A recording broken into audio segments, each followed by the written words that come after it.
Hola a todos, de nuevo nos encontramos para iniciar el desarrollo del tema de estadística y probabilidad. Después de haber visto pues, los últimos temas que nos han exigido bastante, pues bueno, pues este tema yo creo que os va a resultar mucho más cómodo y ameno, en el cual pues vamos a dividirlo, ya lo tenéis aquí en el título, en dos partes. La primera, pues vamos a repasar lo que vimos el año pasado en tercero. Ya sé que algunos no lo visteis por distintas circunstancias, pero bueno, vamos a hacer un breve repaso. Si queréis profundizar en alguna cosa más, pues tenéis en el libro, y si no, pues me preguntáis dudas. Entonces ya digo, vamos a empezar por la parte de estadística, que nos va a llevar poquito tiempo, y la parte de probabilidad sí que la vamos a desarrollar con un poquito más de profundidad. Lo dicho, no tener miedo si no lo habéis visto antes, es una cosa que se coge rápido. Vamos a ver, ya digo, una breve introducción del tema, de los conceptos, y después vamos a ver dos ejemplos desarrollados en profundidad, que será lo que vosotros tendréis que hacer pues para calcular tablas, distintos parámetros, resolver una serie de preguntas. Ya veréis que no es nada complicado. Bueno, pues como os he comentado en la introducción, pues ya digo, vamos a repasar lo visto en el curso pasado. Ahora aparecerán una serie de conceptos, como veréis por aquí, y algunas fórmulas que sin ejemplos pues son difíciles de entender, pero ya digo, en los ejemplos que vamos a ver al final, pues vamos a extendernos un poquito más. Ya digo, es un resumen muy abreviado de lo que tenéis en el libro del año pasado y en alguno de los apartados de este. Y bueno, yo como estadístico que soy, pues bueno, tengo especial interés en desarrollar este tema, porque en el futuro sí que tiene mucha importancia que no se le da ahora, porque ocurren dos cosas: que la estadística pues es el patito feo un poquito de las matemáticas, de las ciencias exactas, y que después también está siempre al final de los libros, con lo cual pues con el temario tan amplio que tenemos, pues muchas veces no llegamos a ellos. Bueno, pues iniciamos el repaso con dos conceptos que son fundamentales, que son el concepto de población y de muestra. Vale, población es el conjunto de todos los elementos de un estudio. Entonces, nosotros vamos a hacer un estudio queremos hacer un estudio más o menos complejo. Entonces, bueno, pues hay que determinar una serie de cosas que hay que hacer, y entre una de ellas es determinar si el estudio se va a hacer sobre todos los elementos en el entorno en el cual nosotros podemos hacer ese estudio, o solo elegir unos poquitos, ¿vale? Pues por ejemplo, si nosotros hablamos del instituto, pues todos los alumnos del instituto serían la población, ¿vale? Pues, de estudiantes del instituto. Entonces, nosotros podemos hacer un estudio sobre todos ellos, o, por ejemplo, si por falta de tiempo, pues a lo mejor podemos hacer un estudio sobre una parte. Entonces, imaginaos que yo quiero hacer un estudio de la estatura de los alumnos. Entonces, a lo mejor, pues, y tengo muy poco tiempo, pues y no tengo medios para contactar con todos los alumnos, pues lo que hago es elegir a unos poquitos, por ejemplo, vuestra clase. Entonces, elijo una parte de toda la población, y eso constituye una muestra, un subconjunto extraído de la población, ¿vale? Cuyo estudio sirve para inferir características a toda la población. Hablaremos ahora enseguida de qué es esto de inferir, ¿vale? Y a cada una de las personas, animales o cosas que forman parte del estudio se les denomina individuo. Nosotros lo que vamos a hacer en este curso y en este tema es lo que formaría parte de la estadística descriptiva, ¿vale? Vamos a describir, como dice el nombre, y analizar algunas variables sobre la totalidad de población sin extraer conclusiones para un grupo mayor, ¿vale? Nosotros vamos a elegir pues una serie de individuos, y sobre esos individuos vamos a hacer un estudio y vamos a extraer conclusiones solamente para ellos, ¿vale? En el apartado, en la definición que hemos visto antes de muestra, apareció una palabra que era inferir, ¿vale? La estadística inferencial lo que hace es trabajar no con toda la población, sino con una muestra, ¿vale? Para después lo que vamos a hacer es extrapolar las características a toda la población.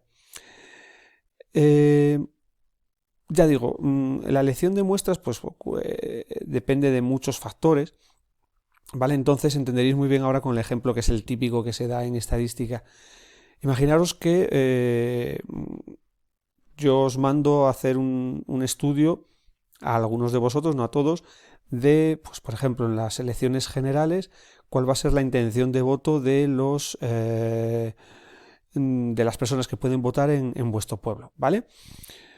Como vuestros pueblos no son excesivamente pequeños, pues habrá una masa de población importante, entonces vosotros no podríais preguntar a todas las personas qué es lo que van a votar, porque ahí influyen varios factores. Por ejemplo, puede ser un factor de tiempo, que sea imposible localizarlos a todos porque muchos pueden estar fuera por cuestiones económicas, ¿vale? Igual que los medios de comunicación no pueden preguntar a los 30 y pico millones de españoles que pueden votar.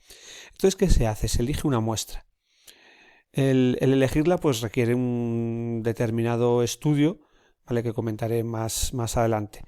Una vez elegida la muestra, vosotros preguntáis, hacéis una serie de preguntas, que no solo tiene que ser qué vas a votar, y una vez que hayáis recogido todos los datos y hayáis sacado una serie de conclusiones, claro, esas conclusiones son válidas en principio para las personas a las cuales habéis preguntado, ¿vale? Pero lo que se pretende es que vosotros hagáis un estudio de toda la población.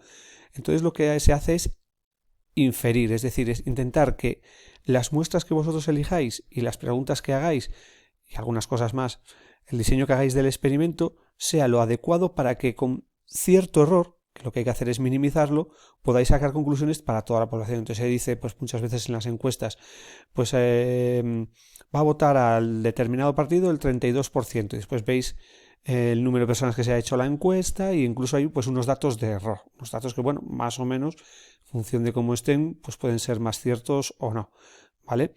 Todos recordamos, pues, yo ya os lo he comentado, pues cuando ocurrió el 11M que había unas elecciones, todas las encuestas no valieron para nada porque, bueno, hubo determinados factores que influyeron después en los resultados finales y que no voy a repetir. Cuando hablamos de variable estadística, en este siguiente apartado, una variable es lo que nosotros queremos estudiar. Pues, por ejemplo, el color de ojos, la estatura, número de hermanos, ¿vale? Las variables estadísticas se pueden clasificar en cuantitativas y cualitativas. Cuantitativas, cantidad, son aquellas que se expresan mediante números. Y dentro de las variables cuantitativas podemos distinguir entre variable cuantitativa discreta y continua. Discreta es aquella que solo toma valores aislados, 0, 1, 2, por ejemplo, el número de hermanos. No vamos a responder 1,5 porque nos llevemos mal con alguno, ¿vale? Entonces toma valores aislados y no se puede tomar ningún valor entre ellos. Mientras que una variable continua sí puede tomar los valores en un intervalo. Pues muchas veces son aquellas que toman decimales, aunque no siempre, ¿vale? Y cualitativas, cualidades, son aquellas que no se expresan mediante números. Pues por ejemplo el color de ojos. Aquí tenéis un ejemplo, pues el número de hijos de una familia pues es una variable cuantitativa discreta porque toma los valores 0, 1, 2, 3, etc. La estatura es cuantitativa continua, ¿vale? Porque toma valores decimales.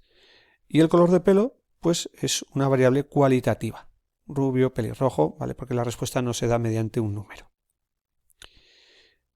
En el siguiente apartado, titulado El proceso que sigue la estadística, bueno, pues muchas veces los libros hacen un pequeño resumen muy breve, porque esto sería para hablar, pues yo como experto en esta materia, pues podría hablaros horas y horas de cómo hay que diseñar un experimento, algo que queremos hacer, ¿vale? Pues lleva una infinidad de pasos tremenda. Pero bueno, a lo mejor unos primeros pasos aquí los tenéis. Pues si nosotros queremos elaborar una serie de conclusiones, de tablas, de gráficas que cuando nosotros los proyectemos la gente rápidamente pueda extraer conclusiones, pues como está ocurriendo en esta maldita época con toda la información que nos están dando con infinidad de gráficos, bueno, pues hay que hacer una serie de pasos, unos pasos que no se pueden tomar a la ligera y que tienen que tener pues hay que hacerlos de una manera adecuada para que nosotros, si queremos establecer unas conclusiones, sean lo más certeras posibles. Entonces, por ejemplo, lo primero evidentemente que hay que hacer es elegir lo que se quiere estudiar. También debemos de seleccionar qué variables vamos a utilizar. ¿Vale? Ya digo, cuando se hace un estudio de la intención de voto en unas elecciones, la gente que hace las preguntas no dice, ¿tú a quién vas a votar? Y punta y anota PP, PSOE, Vox, Podemos, etc, etc, etc. No es simplemente, ¿tú a quién vas a votar? No. Influyen muchísimas cosas a la hora del voto. Pues influye la edad, ¿vale? Cuando una persona es joven o tiene ya cierta edad, pues no, la gente, muchas veces la gente joven, pues toma ciertas iniciativas que no se tildan como conservadoras, como puede ser la gente un poquito más mayor, dependiendo en qué zona viva, si es una zona rica o no, u obrera, eso también influye. La situación en la que estés, si estás parado, casado, con hijos, todas esas cosas influyen a la hora de tomar una decisión, o pueden estar relacionadas a la hora de tomar una decisión tan importante como puede ser la de votar. Entonces ya digo, vamos a ver a quién van a votar. No es solo elegir eso, sino que hay que determinar muy bien las preguntas, después determinarla si es para toda la población o la muestra, y la muestra no puede tomarse a la ligera. Es decir, si yo por ejemplo me voy a Madrid, al centro a la zona de tiendas más cara que hay en Madrid, pues posiblemente si yo pregunto a la gente que vive por esa zona, pues será gente que tenga una cierta intención de voto.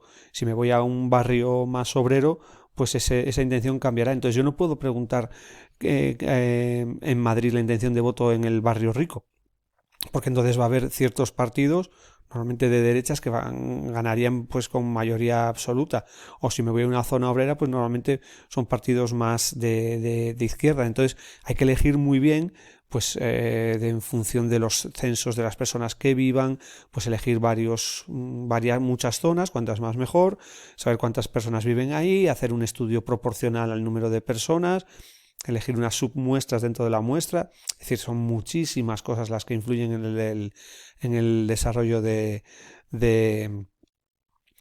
la determinación de los elementos que vamos a estudiar. También después la recopilación de datos, las encuestas, la organización de los datos recogidos en tablas, ¿vale? Para su elaboración, el cálculo de parámetros. Bueno, hay muchísimas cosas, esto ya digo, sería infinito. En el apartado de confección de tablas de frecuencias, pues no voy a definir ahora, porque lo veremos ya en el ejercicio, que se ve mucho mejor, pues cuál es el concepto de frecuencia absoluta, frecuencia relativa y sus acumuladas. También veremos cómo confeccionarlas con datos aislados o con datos agrupados en intervalos. En cuanto a los gráficos estadísticos, pues todos ya estáis acostumbrados a verlos. Entonces nos proporcionan pues una información que simplemente al echarle un vistazo pues ya podemos establecer ciertas conclusiones muy débiles, pero bueno, algunas, de lo que estamos estudiando o de la información que nos están mostrando. Hay un montón de gráficas, y cada vez ya más con la aparición de la potencia de los medios digitales. Gráficas que ya podemos elaborar todos, no como antes, que teníamos el Excel casi nada más, y ahora ya hay un montón de aplicaciones que nos permiten hacer determinados gráficos muy interesantes. Entonces nosotros vamos a centrarnos en los básicos, que son el diagrama de barras, el histograma de frecuencias, polígono de frecuencias y diagrama de sectores. Estos son los que desarrolla más o menos el libro de tercero. En cuarto pues no habla mucho. Yo creo que los diagramas de barras pues los conocéis todos, ¿vale? Barras más o menos que están separadas a una misma distancia, barras con el mismo ancho, que nos van a servir para describir tanto variables cuantitativas como cualitativas. Y lo que hacemos es levantar sobre cada dato una barra con altura igual o proporcional a su frecuencia. El histograma de frecuencias difiere del diagrama de barras en que las barras aquí van a estar pegadas, porque van a hacer referencia a variables cuantitativas continuas que van a venir dadas en forma de intervalos, ¿vale? Entonces esas barras van a estar pegadas, lo veremos en el segundo ejemplo. El polígono de frecuencias lo que hace es un poco como complementar la información que nos da el histograma de frecuencias, y lo vamos a construir a partir de este. ya veremos que lo que vamos a hacer es coger la parte superior de las barras, vamos a considerar el punto medio y vamos a unir esos puntos medios mediante segmentos, ¿vale? Entonces ya lo veremos en el ejemplo segundo. Y el último es el diagrama de sectores. Por el sector entender en un círculo, en una circunferencia, un quesito, ¿no? Es decir, la zona comprendida entre dos radios. Entonces, yo creo que este gráfico lo habéis visto muchas veces, ¿vale? Entonces lo que se hace es dibujar varios sectores y que esos sectores, su ángulo sea proporcional a la frecuencia correspondiente. Se puede utilizar para todo tipo de variables, pero especialmente para las variables de tipo cualitativo. Este gráfico no lo veremos en los ejemplos, sí los otros tres.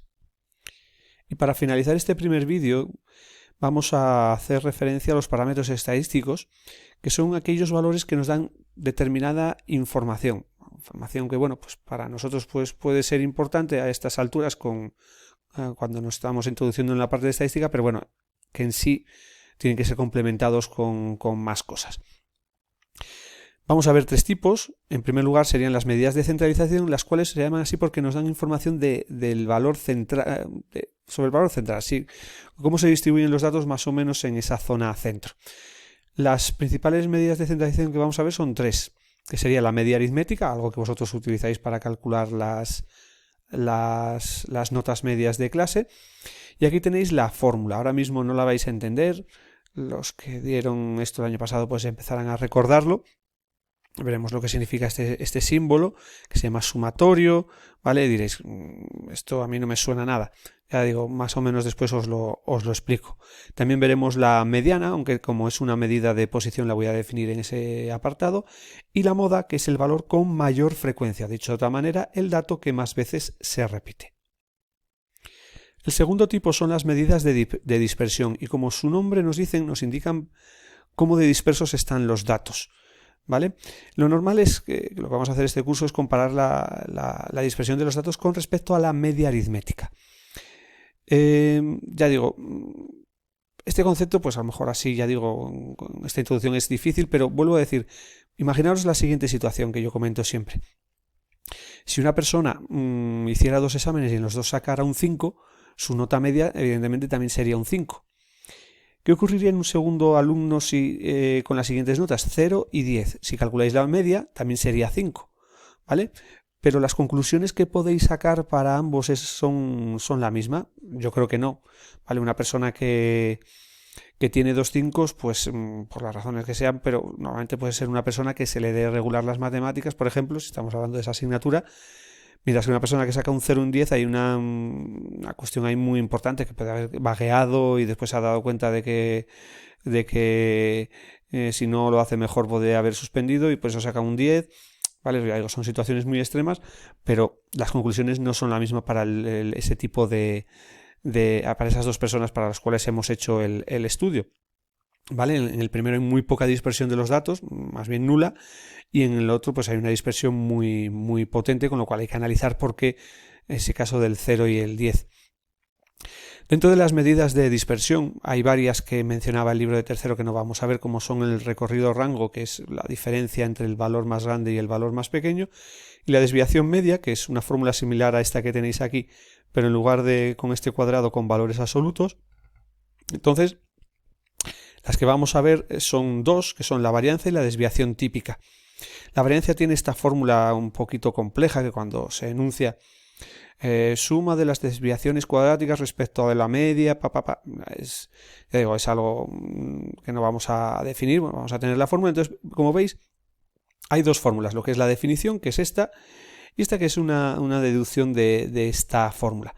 Utilizaremos la segunda para hacer los cálculos, ya veréis que es mucho más sencilla. El inconveniente de la varianza, pues que viene expresada en unidades al cuadrado. ¿Cómo podemos arreglar eso? Pues si calculamos su raíz cuadrada, la raíz cuadrada de la varianza, obtenemos lo que se llama la desviación típica, ¿vale? La cual viene en las mismas unidades que los datos y la media aritmética.